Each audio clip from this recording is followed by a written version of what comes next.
Hello friends, welcome to my channel. कैसे हैं आप सब? आई होप आप सब अच्छे होंगे और सीजी टेट 2024 की तैयारी कर रहे होंगे और हमारे चैनल के साथ आप लोग जुड़े हुए होंगे। आप हमारी प्रैक्टिस सेशन को भी अटेंड कर रहे होंगे कंटिन्यू। तो फ्रेंड्स, हम डेली आपके लिए अलग अलग सब्जेक्ट्स पर प्रैक्टिस सेशंस लेकर आते हैं। 30 क्वेश्चंस की यहाँ पे सीरीज़ रहती है। डेली हम आपको सॉल्व कराते हैं। ठीक है, तो आज भी हम आपके लिए बायो से रिलेटेड 30 क्वेश्चंस लेकर आए हैं और ये बिल्कुल नए क्वेश्चंस है फ्रेंड्स। ठीक है, तो चलिए स्टार्ट करते हैं बायो की क्लास। देखिए आज के क्वेश्चंस क्या हैं, तो स्टार्ट करते हैं। तो देखिए फर्स्ट क्वेश्चन जो है यहाँ पे माइटोकॉन्ड्रिया का संबंध है। तो ऑप्शंस देख लीजिए, उत्सर्जन से, जीव द्रव्य से, श्वसन से, पाचक एंजाइम से। तो बताइए फ्रेंड्स, माइटोकॉन्ड्रिया का संबंध किससे है? तो फ्रेंड्स इसका आंसर सभी को पता होगा, बहुत इजी आंसर क्वेश्चन है। ऑप्शन सी इज करेक्ट, श्वसन से होता है माइटोकॉन्ड्रिया का संबंध। ठीक है, अगला क्वेश्चन देखिए, केंद्रक की खोज करने वाला वैज्ञानिक। तो केंद्रक की खोज करने वाला वैज्ञानिक कौन है? मैंने शायद इसको आपको बताया हुआ है पिछले क्लास में। ठीक है, चलिए देख लेते हैं एक बार ऑप्शंस क्या है। अल्टमैन, रॉबर्ट ब्राउन, मूलर या सिंगर। तो बताइए फ्रेंड्स, केंद्रक की खोज किसने की थी? तो इसका राइट आंसर हो जाएगा option B is correct. Okay, Robert Brown ने केंद्रक की खोज की थी। अगला क्वेश्चन देखिए, क्वेश्चन नंबर 33, वनस्पति कोशिकाओं की जीव द्रव्य कला की प्रकृति होती है। तो वनस्पति कोशिकाओं की जीव द्रव्य कला की प्रकृति कैसी होती है? ऑप्शंस देख लीजिए, पूर्ण पारगम्य, अर्ध पारगम्य, अपारगम्य या पारगम्य।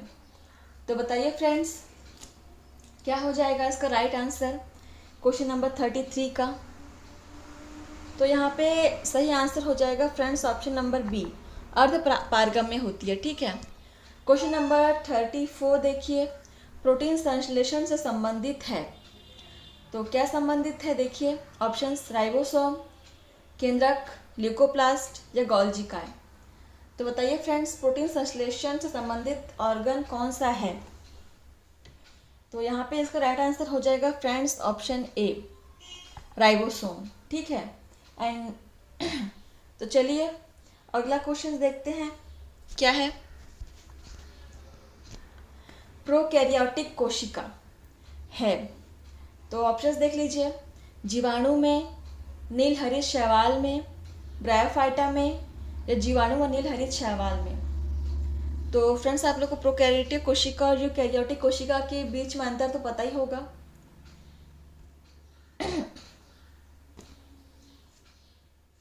प्रोकैरियोटिक कोशिका ऐसे कोशिका को कहा जाता है जो प्राचीन काल में थे, जो यूनिसेलुलर होते थे और उनमें ज़्यादातर जो कोशिका ऑर्गन्स होते हैं, ठीक है, वो एब्सेंट होते हैं।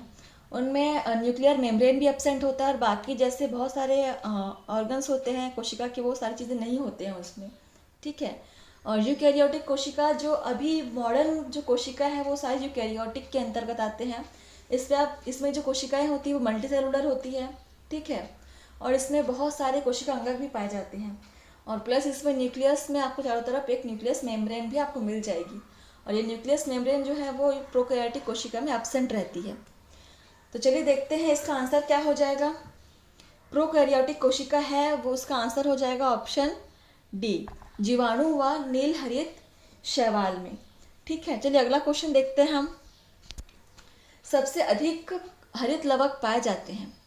तो ऑप्शंस देखिए, पैलिसेड पैरेन्काइमा उत्तक में, स्पंजी पैरेन्काइमा उत्तक में, दृढ़ कोशिका में या रंध्री कोशिका में। तो बताइए फ्रेंड्स, सबसे अधिक हरित लवक कहाँ पाए जाते हैं? तो फ्रेंड्स इसका सही आंसर हो जाएगा पैलिसेड पैरेन्काइमा उत्तक में। ठीक है, अगला क्वेश्चन देखिए, कोशिकाओं के विभिन्न कार्यों के लिए कोशिका के अंदर ऊर्जा का निर्माण जिसके द्वारा होता है वह है। तो ऑप्शंस है, केंद्रक, केंद्रिका, हरित लवक, माइटोकॉन्ड्रिया। ठीक है, तो यहाँ पे फ्रेंड्स दो क्वेश्चन बन रहे हैं। आपने सुना होगा कोशिका के ऊर्जा घर किसे कहा जाता है? Power house. तो जो कोशिका का जो पावर हाउस होता है वही यहाँ पे इसका सही आंसर हो जाएगा। तो गैस कीजिए, कोशिका का पावर हाउस किसे कहा जाता है? ऑफ कोर्स माइटोकॉन्ड्रिया को। तो यहाँ पे करेक्ट आंसर होगा माइटोकॉन्ड्रिया, ऑप्शन डी। माइटोकॉन्ड्रिया को ही कोशिका का ऊर्जा गृह या पावर हाउस कहा जाता है। ठीक है, यहीं से कोशिका को ऊर्जा मिलती है। अगला क्वेश्चन देखिए, जंतु कोशिका में नहीं पाया जाता। तो जंतु कोशिका में क्या नहीं पाया जाता, ऑप्शन देख लीजिए, सेंट्रोसोम, माइटोकॉन्ड्रिया, प्लाज्मा मेम्ब्रेन या सेलुलोज। तो बताइए फ्रेंड्स, एक जंतु कोशिका में क्या नहीं पाया जाएगा?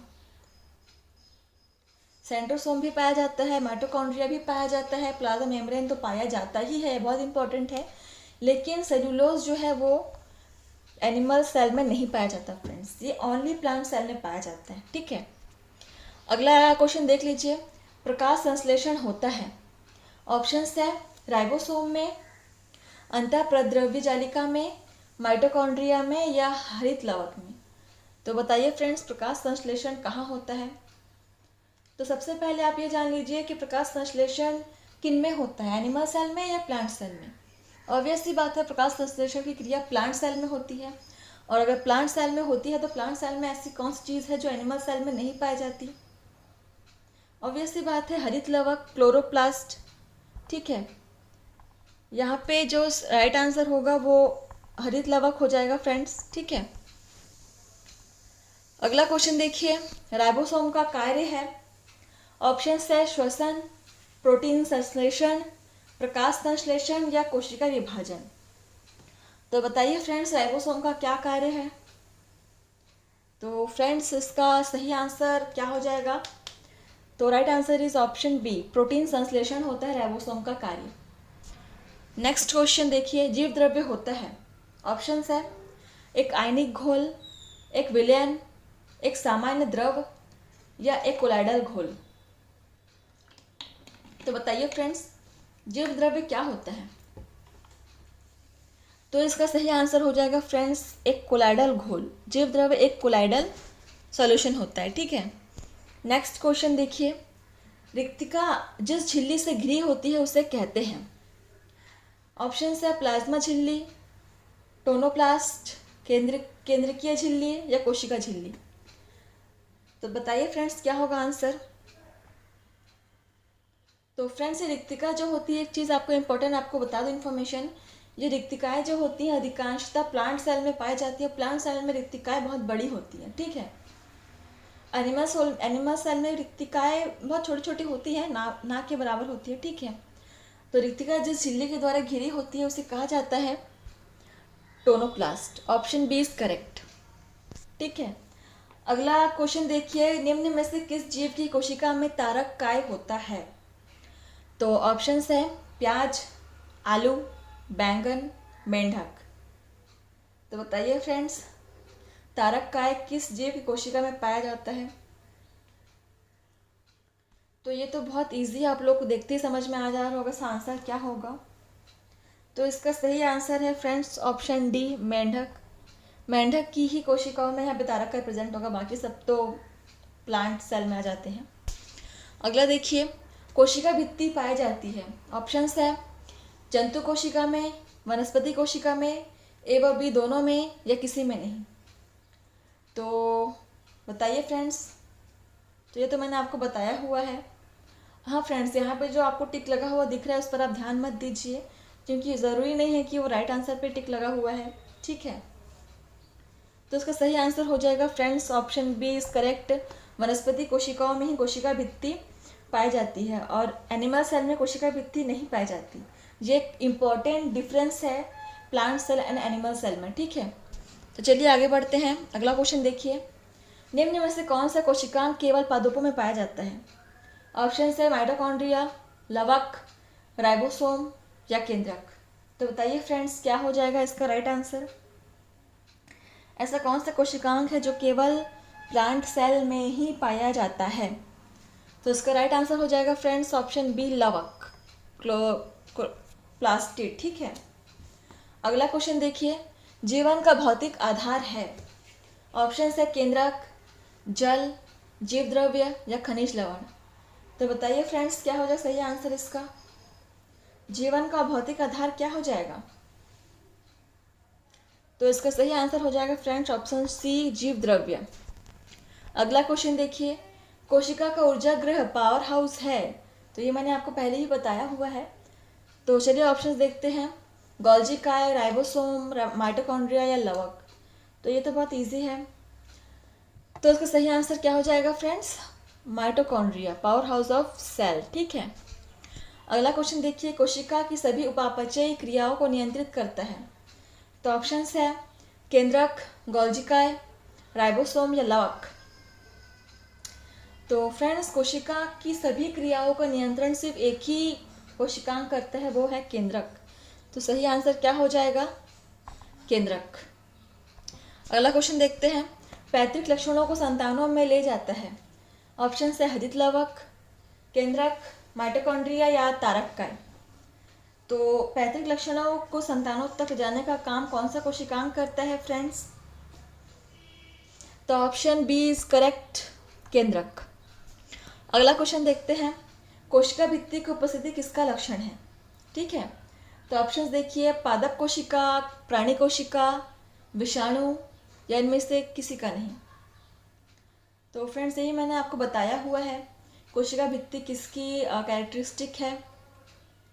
तो फ्रेंड्स, सही आंसर हो जाएगा ऑप्शन ए, पादप कोशिका।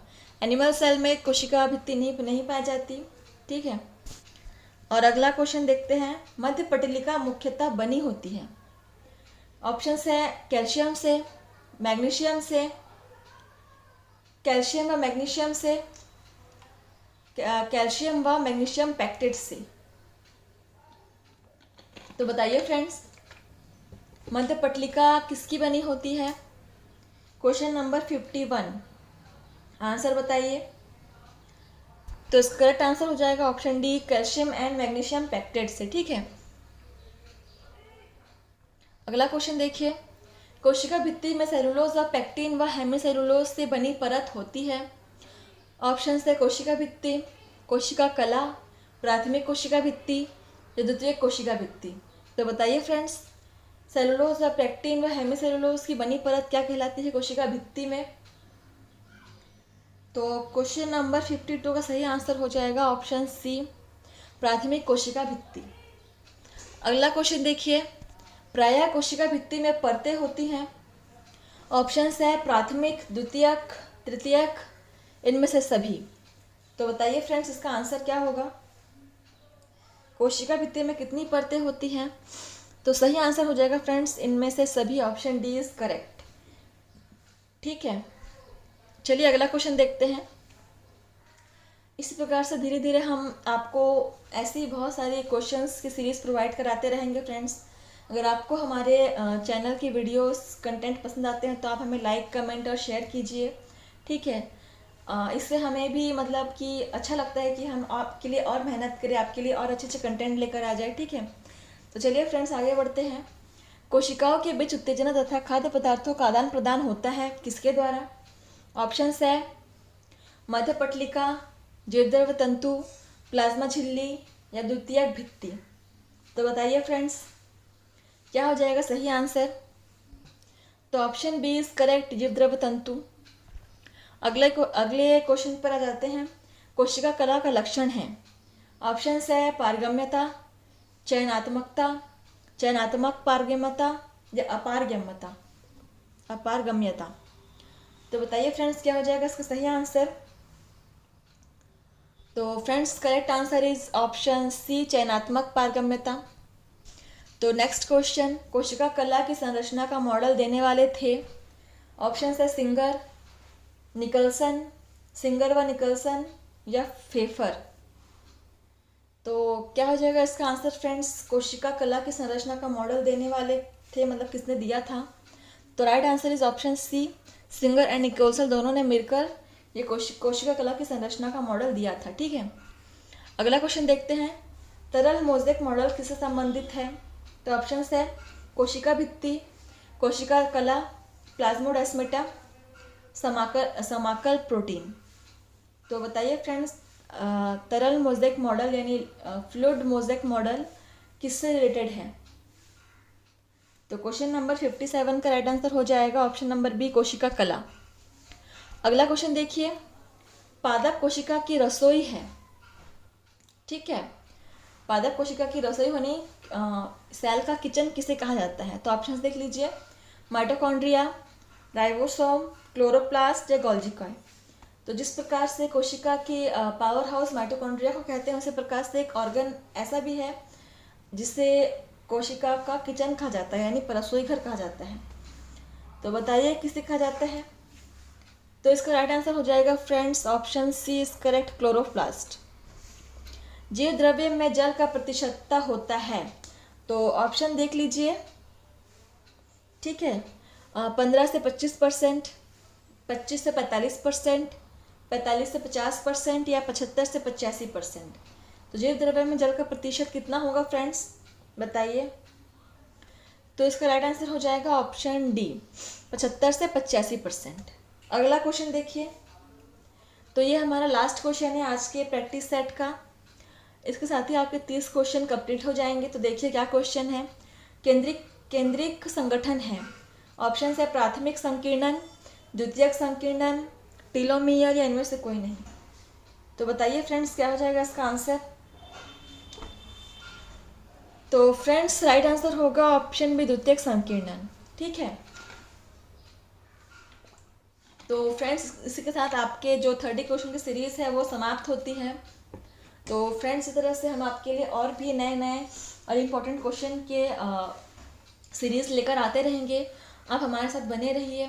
अगर आप सीजी टेट 2024 को आप क्वालिफाइड करना चाहते हैं तो आप बिल्कुल ये सेशन आपके लिए बहुत हेल्पफुल होगी फ्रेंड्स, ठीक है। अगर आप चाहें तो हमारे चैनल पर जाकर के आप प्लेलिस्ट पे जाकर सर्च करके आप देख सकते हैं, वहाँ पे और भी अलग अलग सब्जेक्ट्स के आपको प्रैक्टिस सेट्स मिल जाएंगे, उन्हें भी आप कर सकते हैं। और ये डेली आपको मिल जाते रहेंगे, तो आप डेली आप अपना प्रैक्टिस कर सकते हैं।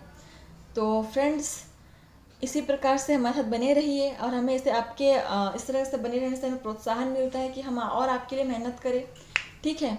तो चलिए फ्रेंड्स आज के लिए बस इतना ही। मिलेंगे अगले प्रैक्टिस सेट में नए क्वेश्चंस के साथ आपके साथ, ठीक है। तो चलिए फ्रेंड्स, थैंक यू।